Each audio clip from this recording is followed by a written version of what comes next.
Hello everyone, I hope you all are fine. Welcome to another session of Disha the Unique Guidance. आपको याद होगा मैंने आपको अपने WhatsApp स्टेटस पे 2 सेंटेंसेस दिए थे जिनमें मैंने आपको कुछ fill in the blanks type में मैंने आपको वो सेंटेंसेस दिए थे। तो आज हम उन्हीं सेंटेंसेस को भी डिस्कस करेंगे, बट उससे पहले कुछ जो कॉन्सेप्ट है वो डिस्कस करना जरूरी है। So let's start our concept. देखिए, उन सेंटेंसेस को बताने से पहले मुझे आपको वर्ब के बारे में कुछ बताना है, तो मैं पहले आपको वर्ब के बारे में बताता हूँ। देखिए, व्हाट इज वर्ब? वर्ब क्या होता है? Verb it is an action. देखिए, ये तो सबको पता होगा, एन एक्शन। अच्छा, एक्शन की भी कुछ फॉर्म्स होती हैं, बट वो कैसी होती हैं वो हम तब पढ़ेंगे जब हम वर्ब चैप्टर को डिटेल में पढ़ेंगे। अभी थोड़ा सा ब्रीफ में ही बात कर रहे हैं। ओके, वर्ब देखिए 2 तरीके की होती है, ऑक्सिलरी वर्ब्स और मेन वर्ब्स। ऑक्सिलरी वर्ब्स कौन सी होती है? जिनको हम हेल्पिंग वर्ब्स भी कहते हैं। ओके, और इनका काम क्या होता है? इनका काम होता है सेंटेंस में जो मेन वर्ब है उसको हमारे मेन वर्ब को सब्जेक्ट के साथ में कनेक्ट करने का काम करती है हमारी कौन?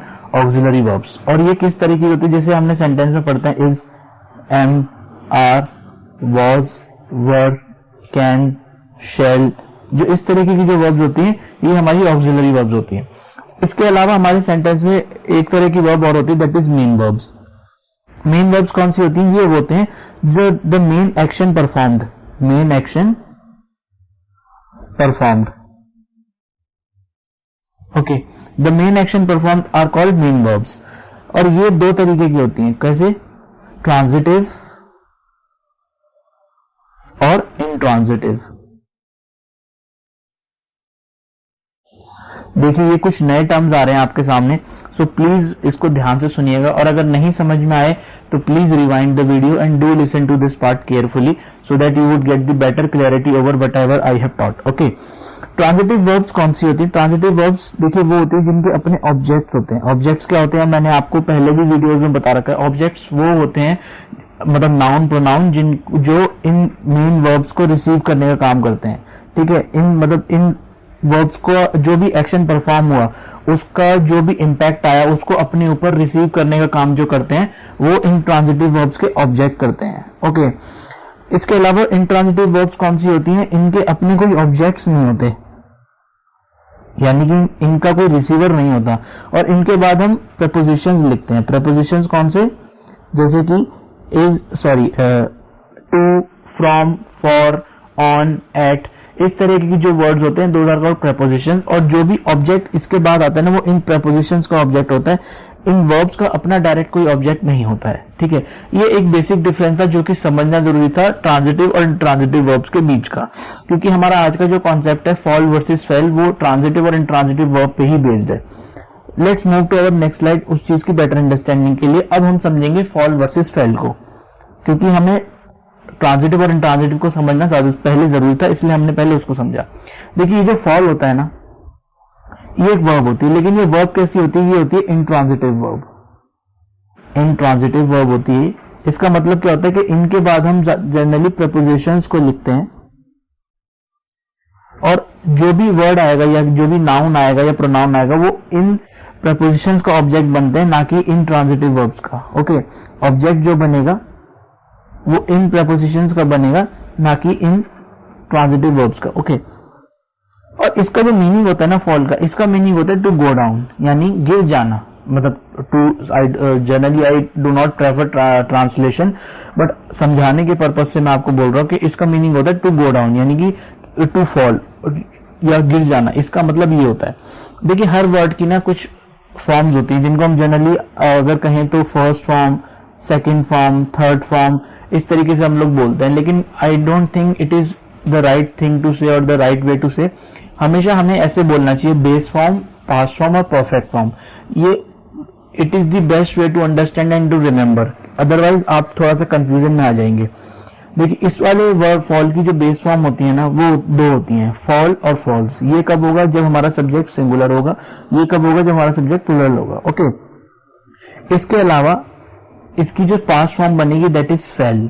अब वो ये वाला फेल नहीं है, प्लीज इसको इसके साथ में कंफ्यूज मत कीजिएगा। स्पेलिंग भले ही सेम है, लेकिन इस वाले फॉल की पास्ट फॉर्म है, और इस वाले फॉल की जो परफेक्ट फॉर्म बनेगी दैट इज फॉलन। अब आते हैं अपने नेक्स्ट वाले फेल पे। ये वाला जो फेल होता है ना ये होता है हमारा एक, ये भी हमारी एक वर्ब होती है, बट ये वाली होती है हमारी एक ट्रांजिटिव वर्ब। कैसी वर्ब? Transitive verb.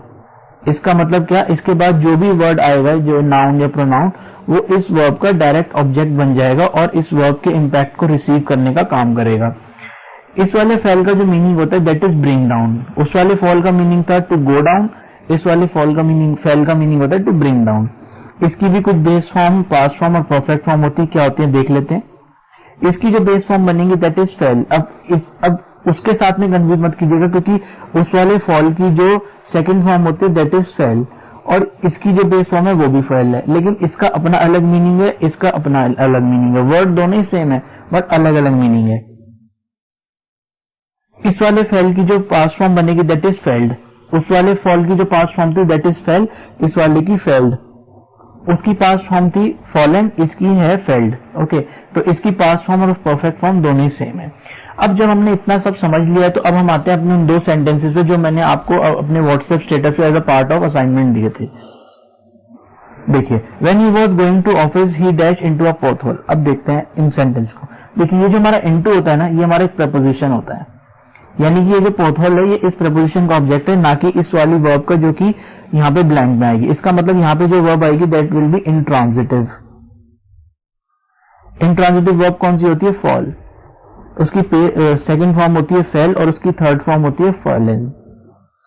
अब हमें पता है सेंटेंस हमारा पास्ट में है, क्योंकि हमने देख लिया वाज गोइंग टू। इसका मतलब यहाँ पे जो वर्ब आएगी वो पास्ट फॉर्म में आएगी, यानी कि सेकंड फॉर्म में आएगी।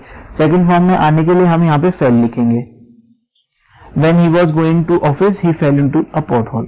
अब आते हैं, the authorities dashed the houses due to unauthorized construction. अब देखिए, ये the houses है ना, ये डायरेक्ट ऑब्जेक्ट का काम कर रहे हैं, नाउन है, हाउसेज नाउन है, तो यहाँ पे डायरेक्ट ऑब्जेक्ट होने का काम कर रहे हैं किसका? जो इस ब्लैंक में जो भी वर्ब आएगी उसका डायरेक्ट ऑब्जेक्ट होने का काम कर रहे हैं। अब आपको लगेगा कि यहाँ पे ट्रांजिटिव वर्ब आएगी, ट्रांजिटिव वर्ब के साथ में आपको लगेगा कि यार फेल भी आ सकता है और फेल्ड भी आ सकता है। क्यों? क्योंकि हमारा अथॉरिटी सब्जेक्ट जो हमारा प्लूरल है, तो हमें ये नहीं पता चलेगा कि यहाँ पे बेस ऑफ बस अथॉरिटी होता तो हमें सिंपल सी बात है, हम यहाँ पे फेल्स लिखकर उसको करेक्ट कर लेते, फेल्स लिख देते और आ जाता। बट हमें पता है कि यहाँ पे हमारा सब्जेक्ट जो है प्लूरल है, तो कैसे पता चलेगा कि फेल लिखना है या पास्ट फॉर्म में लिखना? हमें तो पता नहीं चल रहा सेंटेंस कौन सा है, कि मतलब सेंटेंस प्रेजेंट फॉर्म में कि पास्ट फॉर्म में। तो एक चीज ध्यान से नोटिस करिएगा, कभी भी याद रखिएगा, ये जो आप देख रहे हैं द वर्ड, ये एक आर्टिकल होता है और ये चीजों को स्पेसिफाई करता है, डिटरमाइन कर देता है उसको। एक पर्टिकुलर हाउसेस की बात हो रही है यहाँ पे, ना कि जनरल। अगर हम लिखते that authorities dash the houses due to unauthorise construction, तो हम यहाँ पे फेल और फेल्ड दोनों में से कुछ भी लिख सकते थे।